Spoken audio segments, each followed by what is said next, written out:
안녕하세요. TBS 기적의 TV 상담받고 대학 가자 아나운서 이가희입니다. 오늘 2017학년도 대학 수학능력시험 성적표가 학생들에게 배부됐습니다. 이번 수능은 지난해 수능과 비교할 때 국어, 수학, 영어 영역 모두 어렵게 출제된 것으로 나타났는데요. 상위권 변별력이 훨씬 커졌고 등급 컷이 하락해서 중위권 입시 경쟁이 더욱 치열해질 전망입니다. 이런 점 잘 참고하셔서 실제 점수로 다시 한번 정시 지원 전략 꼼꼼히 세워보셨으면 좋겠습니다.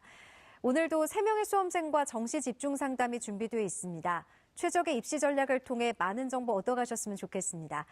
자, 그럼 기적의 TV 상담받고 대학 가자 지금 시작합니다.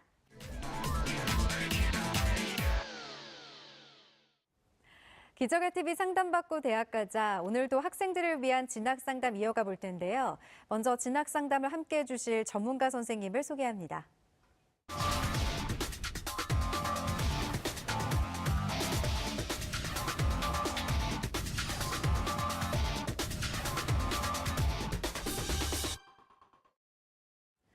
먼저 수험생들에게 결정적 코치를 해주실 분이죠. 열정적인 카리스마로 진학 지도를 해두시는 멘토십니다. 영동고등학교 윤상현 선생님 함께합니다. 안녕하세요. 안녕하세요. 영동고등학교 교사 윤상현입니다. 오늘 드디어 수능 성적표가 나왔습니다. 아마 요즘 수험생들이 거의 대부분 가채점을 좀 신중하게 하는 편이기 때문에 가채점 결과하고 많이 다르지 않을 거라고 생각되지만 일부 수험생들은 성적이 좀 떨어진 학생들도 좀 있을 것 같습니다. 성적이 더 나온 학생들이야 당연히 좋겠지만 성적이 떨어진 학생들 좀 실망하지 않았으면 좋겠습니다. 지금부터 원서 접수까지 상당한 시간이 남아 있고요. 이 시간 동안 어떤 정보 수집을 좀 많이 하면 보이지 않는 점수를 좀 찾아낼 수 있습니다. 그래서 우리 수험생 여러분들이 가지고 있는 그 점수에 해당하는 배치점보다 훨씬 더 나은, 조금 더 나은 대학을 갈 수도 있기 때문에 지금부터는 그 지원 전략을 세우는 데 최선을 다하시길 바라겠습니다. 네, 그리고 대입 합격을 위한 최선의 전략을 짜주실 전문가 두 분 모셨습니다. 진학과 진로 모두에 능통하신 만능 선생님이시죠. 인천 숭덕여고 유성호 선생님 함께합니다. 안녕하세요. 네, 안녕하세요. 숭덕여자고등학교 유성호입니다. 네, 앞에서 말씀하셨지만은 드디어 수능 성적표가 나왔습니다. 수험표 가지고 재미를 본 학생들 많이 있을 텐데 이제는 수험표는 버리시고 이제 수능 성적표를 자기 가슴에 품고 현실적으로 그 성적에 맞춰서 이제 대비를 해야 됩니다. 일희일비할 수 있겠지만은 현실은 현실이니까 그 성적에 맞춰서 환산점을 내고 거기에 맞춰서 이제 대학을 살펴야 되겠습니다. 그 전에 수시를 끝까지 기다려 본다는 거 그것도 명심하시는 게 좋겠습니다. 예. 네, 그리고 풍부한 입시 노하우로 최적의 전략을 세워주시는 분이시죠. 충남 서령고 최진규 선생님 함께합니다. 안녕하세요. 네, 안녕하세요. 서령고등학교 최진규입니다. 우선 고생했다는 말씀을 전해드리고 싶습니다. 그동안에 많이 힘들고 어려웠을 텐데 그 땀의 결실이 이제 오늘 나온 거죠. 이 결실은 너무나도 소중한 여러분들의 어떤 노력의 대가지요. 좀 아쉬울 수는 있습니다. 이렇게 만족하는 학생들은 거의 없을 거라고 보는데 그 아쉬움은 이제 훌훌 털어버리고 앞에서 말씀하셨듯이 가장 좋은 그 조합을 좀 찾아서 이것도 하나의 그 공부라고 생각을 하거든요. 치밀한 분석 또 대책 이런 것들을 만들어서 아주 최적의 어떤 조합을 구해보는 것들이 어떨까 하는 그런 말씀을 드려보고 싶습니다. 네. 자, 이렇게 정시 전략을 고민하는 수험생들을 위해 저희 TBS가 특별한 시간을 마련했습니다. 12월 24일 토요일에는 오전 11시부터 오후 5시까지 서울시청에서 입시 설명회와 1:1 정시 상담을 진행합니다. 그리고 12월 28일 수요일에는 오후 1시부터 10시간 특집 생방송 정시 합격 대예측을 진행할 예정입니다. 합격 예측 서비스를 제공해드릴 예정이니까요. 수험생과 학부모님들의 많은 관심과 참여 바랍니다. 문의 전화는 02-311-5441에서 2번으로 해주시고요. 상담 신청은 홈페이지를 이용해 주시길 바랍니다. 자, 저희가 수험생들의 정시 상담을 해드리고 있는데요. 윤상현 선생님, 상담을 받으시는 분들이 알아두셔야 할 점이 있죠. 네. 자, 오늘 수능 성적표가 이제 오늘 배부되었기 때문에 네. 오늘 이제 진행될 상담에 대해서 좀 안내를 드릴 텐데요. 저희가 이제 진행하는 상담이 선생님들께서 사전에 어떤 그 분석을 하시고 그다음에 그 내용을 이제 오늘 방송을 하는 것이기 때문에 오늘까지의 정시 상담은 수능 가채점 점수를 바탕으로 진행된다는 점을 다시 한번 알려드리고요. 이제 오늘부터 이제 수능 가채점으로 진행이 되겠지만 이후에는 이제 수능 실제점 데이터가 나와 있기 때문에 가채점 결과를 바탕으로 한 상담은 다시 한번 점검을 좀 해보시고요. 또 실제 입시에서는 변수가 있을 수 있다는 점을 참고하시면서 들어주시면 좋겠습니다. 네. 자, 그럼 1교시 시작하겠습니다. 정확한 상담을 위해 사전 접수를 받고 있고요. 제작진과 충분히 논의한 사항을 바탕으로 최고의 전문가께서 분석해 주신 내용을 오늘 생방송을 통해 말씀드리겠습니다. 첫 번째 상담 학생을 화면을 통해 만나보겠습니다. 첫 번째 학생은 전자기계 계열 종사자를 희망하는 고3 학생입니다. 내신 평균은 3.65등급, 수능 가채점 예상 평균은 2.25등급이고요. 희망 대학은 가군 건국대 전자공학과, 나군 경희대 기계공학과, 다군 숭실대 전자공학 전공을 희망하고 있습니다. 네, 이번 상담과 분석은 유성호 선생님께서 해주실 건데요. 먼저 우리 학생의 내신과 수능 가채점 점수 살펴볼까요? 네. 우리 학생 뭐 성적표가 나왔습니다만 가채점으로 봤을 때 기준으로 네. 해서 말씀을 좀 드리겠습니다. 일단은 내신 성적 국어 4.1, 수학 3등급, 영어 3.8, 과학 3.7. 그래서 내신 평균은 3.65등급입니다. 그리고 가채점에 의한 등급을 구분해 보면은 국어가 2등급을 받았고요. 수학 가가 3등급, 영어가 2등급, 한국사는 3등급. 생명과학원이 1등급, 지구과학원이 3등급, 그래서 평균에서 2.25등급이 나왔습니다. 우리 학생이 자연계 학생임에도 불구하고 수학과 성적이 조금 부족하긴 합니다만 거기에 맞춰서 조합을 찾아서 지원할 수 있겠고요. 그 상담 신청서를 보니까 수시로 지원한 논술 대학들이 있더라고요. 그래서 그 논술 지원한 대학들에서 최저 학력 기준을 일단 가채점을 기준으로 했었을 때는 맞춘 것 같습니다. 그러니까 일단은 수시 그 결과를 좀 기다려보는 것이 순서라고 생각이 됩니다. 네. 자, 우리 학생의 수능 가채점 점수 살펴보았는데요. 지금 자연계 학생인데 국어와 영어는 조금 우수한데 상대적으로 이제 수학이 좀 부족한 부분이 조금 아쉽다라는 생각이 드는데요. 자, 유성호 선생님께서 우리 학생의 정시 지원 포인트부터 좀 짚어주실까요? 네, 정시 지원 포인트 3가지 정도로 구분했습니다. 일단은 우리 학생이 자연계 학생임에도 불구하고 수학이라든가 수학은 좀 낮지만 국어와 영어가 성적이 좀 높은 편입니다. 그래서 네. 먼저 국어와 영어 환산점이 좋게 나오는 대학을 찾는 것이 좋습니다. 그러니까 반영비로 봤었을 때 국어하고 영어의 반영비를 합쳐서 45% 이상의 반영비를 갖고 있는 자연계 학과나 대학을 찾는 게 우선이 돼야 된다고 생각합니다. 그리고 두 번째로는요, 수학 가의 반영비가 30% 정도 되는 대학 혹은 그보다 낮으면 되는데 대부분의 자연계 학과들이 그 수학 가에서 30% 정도는 줍니다. 그러니까 35% 주는 그런 대학보다는 30% 정도를 주는 대학을 중심으로 해서 네. 찾는 것이 중요하다 이렇게 말씀드릴 수가 있고요. 세 번째로는 우리 학생이 기억해야 될 것이 아마 우리 학생이 지원할 대학군에 아마 이제 건국대학교가 들어가 있는데 건국대학교를 예를 들어 보면은 공학계열을 지원할 때는 올해 같은 경우에 공학계열에 있어서의 선발 인원의 변화를 좀 관찰을 하셔야 됩니다. 건국대 같은 경우에 프라임 사업에 대해서 학과별로 특히 공대 학과 인원이 많이 증감이 있었습니다. 예를 들어서 건국대학교 기계공학과가 작년에는 23명 모집이었습니다. 그런데 올해는 60명을 모집하거든요. 그리고 소프트웨어 학과 같은 경우에는 32명 모집해서 40명으로 늘었고요. 건국대 다군이 학생들이 많이 지원하는 학과인데 다군 같은 경우에 그 미래에너지공학과라든가 줄기세포 재생공학과가 신설이 됐습니다. 그래서 그런 것들을 좀 눈여겨보면서 본인이 지원 전략을 짜는 게 좋겠습니다. 네. 자, 이렇게 우리 학생의 정시 지원 포인트 살펴봤는데요. 그렇다면 우리 학생에게 유리한 영역별 조합은 어떻게 보고 계시나요? 네. 앞에서도 제가 말씀을 드렸습니다만 우리 학생은 국어와 자연계지만 국어와 영어 합산된 반영비가 높은 대학을 고르는 게 좋습니다. 네. 지금 화면에 보시면 아시겠지만은 예를 들어서 건국대하고 국민대 같은 경우에는 국어 20, 수학 30, 영어 30, 탐구 20입니다. 즉 국어하고 영어 반영비가 합쳐서 50이거든요. 네. 우리 학생에게 유리하게 반영될 수 있는 자연계 대학입니다. 네. 그래서 건국대나 국민대 같은데 산출 점수를 보면은 4개 구분 중에서 가장 지금 산출된 표준 점수나 백분위 점수가 높게 가채점으로 환산이 돼 있고요.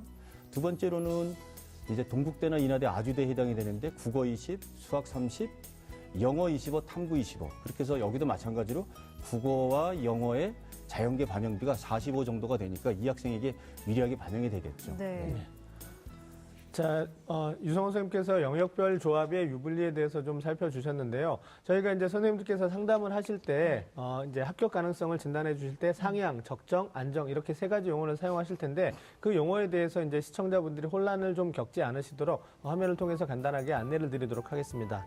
먼저 저희가 이제 상향이라는 진단을 내릴 경우에는 합격 가능성이 좀 낮은 경우입니다. 그래서 합격선과 우리 학생의 점수를 비교했을 때 합격선보다 좀 저희 학생의 점수가 좀 부족할 경우 이런 상향이라는 진단을 내릴 것이고요. 그다음에 적정이라는 진단을 내릴 경우에는 합격 가능성이 어느 정도 한 중간 정도 있는 상황이고요. 배치 점수하고 그다음에 저희 학생들의 점수가 비슷한 그런 경우에는 적정이라는 판단을 내릴 거고 마지막 안정의 경우에는 이제 합격 가능성이 높은 경우입니다. 그래서 배치 점수보다 우리 학생의 점수가 여유가 있는 경우에는 이런 어떤 용어를 사용할 테니까 시청하시는 분들은 이 용어를 좀 유념히 들으시고 설명을 들으시면 조금 더 도움이 되지 않을까 생각합니다. 네. 자, 우리 학생이 정시에서 희망하는 대학이 건국대, 경희대, 숭실대인데요. 이 희망대학들의 특징과 도전 가능성에 대해서 살펴볼까요? 네. 먼저 우리 학생이 가군의 건국대 전자공학과를 갖다가 희망한다고 썼습니다. 앞서도 말씀을 드렸지만은 건국대 같은 경우에 우리 학생에게 유리한 환산점이 나오는 대학이거든요. 그래서 네. 학생이 긍정적으로 선택을 잘한 것 같습니다. 그래서 제가 가군의 건국대학교 전자공학과 지금 화면에 보입니다만 잠깐 이제 분석을 해보겠습니다. 모집 정원은 올해 54명이고요. 경쟁률은 작년에 최초 모집 인원이 50명이었고 수시에서 2월된 인원이 5명입니다. 그래서 55명에 4.6대 1 정도가 됐습니다. 작년보다 모집 정원이 4명 정도 최초 모집 정원이 좀 늘었고요. 네. 전형 요소는 수능 90에 학생부 10 정도 쓰는데 학생부 10은 실질 반영비를 보면 그렇게 높지 않습니다. 만점이 10점, 그리고 3등급 정도가 되더라도 9.94점을 배당하고 있고요. 영역별 반영비 앞에서도 말씀드렸지만 국어 20, 수학 30, 영어 30에 탐구 두 과목 20 이렇게 되겠고요. 한국사는 1에서 5등급 5점 주고 우리 학생 한국사에서는 뭐 불이익을 받지 않을 것 같습니다. 그래서 가채점에 의한 지원 가능 점수를 그 기관에서 좀 살펴봤는데 대체로 백분위 합이 345점에서 350점이 된다. 뭐 이렇게 구분할 수 있겠고요. 작년도 대학교육협의회에서 합격자 사례를 쭉 말씀을 하셨었는데 그때 그 합격 사례 중에서 중간 사례를 보면은 백분위 환산점입니다. 지금 화면에 보이는 국어, 수학, 영어, 탐구 점수가 나오죠. 그것을 건국대 환산점으로 돌리면 357점으로 되는데 우리 학생 앞에서 보시다시피 학생 백분위 환산점이 356점이 나오거든요. 결국은 마이너스 1점 정도 차이가 나는데 정원이 조금 늘고 그리고 모집 인원이 조금 늘었다는 것과 그다음에 내신이 그렇게 큰 불이익이 없다라는 점을 볼 때에 결국은 적정이라고 생각이 됩니다. 네. 그럼 우리 학생이 나군에는 경희대를 희망하고 있었거든요. 네. 여기 또 살펴볼까요? 네. 나군의 경희대 같은 경우는 우리 학생에게 좀 불리하게 환산이 되는 대학입니다. 좀 살펴보면은 경희대 기계공학과인데요. 모집 인원이 41명이고요. 작년에 최초 모집 인원이 50명이었고 그다음에 수시에서 2월된 인원이 11명이 있어서 61명이 4.79대 1이었습니다. 모집 인원이 좀 줄었다는 것도 또 단점이 될 수 있겠고요. 네. 경희대학교 같은 경우에는 국어 20, 수학 35, 영어 20, 탐구 20, 한국사 5 이렇게 반영하고 있는데 수학이 35를 반영하니까 우리 학생에게 조금 불리하겠죠. 그래서 그 지원 가능 예상 100분위 합을 보면 355에서 한 360 정도로 나와 있는 게 경희대 기계공학과인데 우리 학생을 점수를 환산해 봤었을 때 337점 정도가 나오는데 그 작년도 합격 사례를 환산해 보니까 한 중간치가 343점 정도 나오거든요. 네. 좀 많이 모자라서 이거는 상향 이렇게 판단할 수 있습니다. 네. 자, 우리 학생이 희망하는 대학들의 특징과 또 합격 가능성을 진단을 해주셨는데요. 건국대는 적정한 지원이 될 것 같다라고 해주셨지만 경희대는 조금 상향 지원이 될 것 같다라는 진단을 해주셨습니다. 그렇다면 이제 우리 학생을 위해서 선생님께서 생각하시는 추천 대학을 좀 소개해 주시죠. 네, 예. 추천 대학을 좀 말씀드리기 전에 이제 그 상담 신청서에 보면은 어머님께서 네. 이제 서강대라든가 성균관대, 한양대를 지원할 수 있겠느냐라고 이제 문의를 하셨는데 사실은 서강대나 한양대나 성균관대는 대학이 높은 것보다도 높기도 좀 높지만은요. 서강대 같은 경우는 수학 반영비가 35%가 되고요.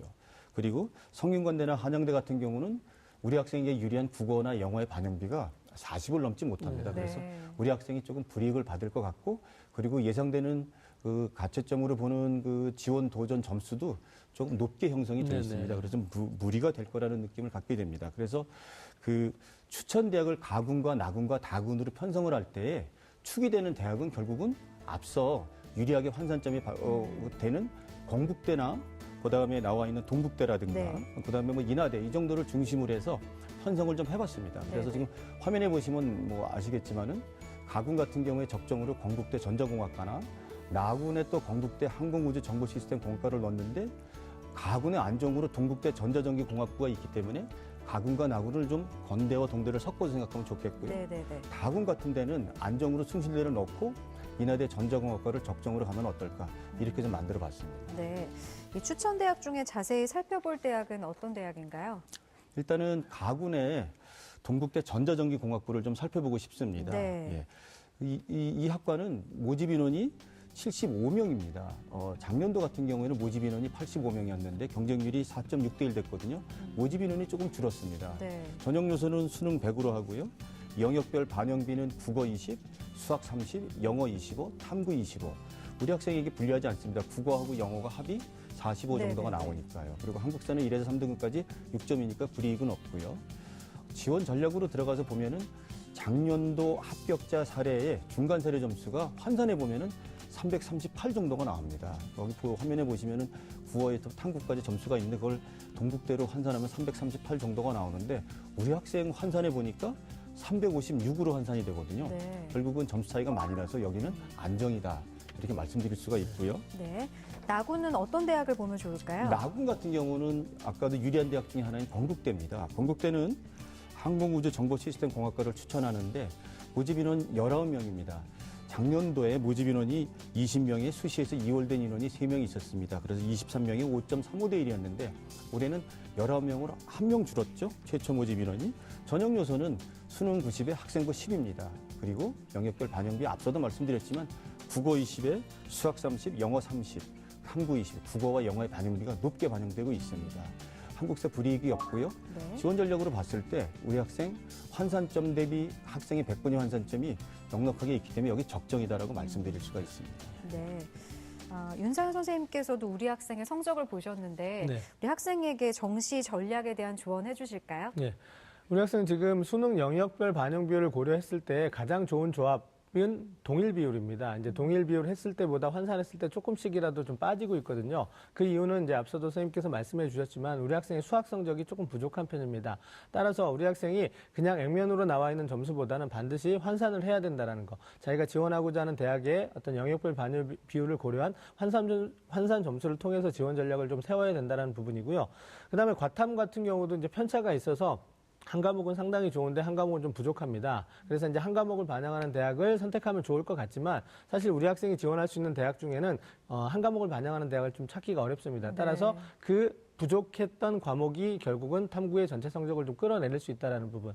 제가 이제 드리고 싶은 조언은 선생님께서도 많이 말씀하셨지만 가나 다군 중에서 지금 현재 환산했을 때 조금씩 불리하기 때문에 가군이나 나군 쪽에서는 반드시 안정적인 지원을 할 수 있는 대학을 선택하는 것이 필요하지 않을까 생각합니다. 네. 자, 오늘 상담은 수능 가채점 점수를 바탕으로 상담해드린 내용이니까 오늘 받으신 성적표로 다시 한번 신중하게 전략을 세워보셨으면 좋겠습니다. 자세한 내용은 이메일로도 보내드리니까 좋은 결과 있기를 바랍니다. 자, 이렇게 첫 번째 상담을 마쳤는데요. 지금까지 상담한 내용 다시 한번 정리하고 오겠습니다.